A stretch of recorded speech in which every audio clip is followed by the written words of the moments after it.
A can do a work in 10 days working 8 hours per day. ஒரு நாளைக்கு வந்து 8 hours work பண்ணுறாங்களா, 10 days work பண்ணுறாங்களா. அப்போ ஏ வந்து அந்த வேலையை முடிக்கணும்னா எவ்வளோ ஹார்ஸ் எடுத்துருந்துருப்பாங்க, 80 hours எடுத்திருப்பாங்க. கரெக்டாக 8 hours வச்சு 10 days ஒர்க் பண்ணுறப்போ 80 hours எடுத்திருப்பாங்க.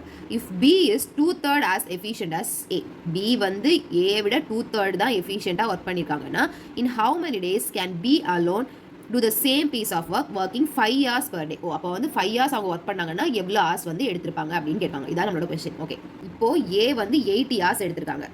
டி இதை வந்து எவ்வளோ நாளில் முடிச்சிருப்பாங்கன்னா என்ன கொடுத்துருக்காங்க, 2/3 எஃபிஷியண்ட்டாக தான் ஒர்க் பண்ணியிருக்காங்க. அப்போ அவங்க எவ்வளோ டைம் எடுத்திருப்பாங்க, ஏயை விட ஏயோட ரேஷியோ படி 3/2 எடுத்திருப்பாங்க. இந்த 3/2 எப்படி வந்து கிளியர் தானே? Okay, 40 120 hours. அப்போ பி எவ்வளோ நேரம் எடுத்திருப்பாங்க, 120 hours எடுத்திருப்பாங்க. நம்மளோட கொஸ்டின் என்ன, அவங்க 5 hours ஒர்க் பண்ணாங்கன்னா எவ்வளோ டேஸில் முடிப்பாங்க. அப்போ என்ன பண்ணால் போதும், டிவைட் பை 5 பண்ணி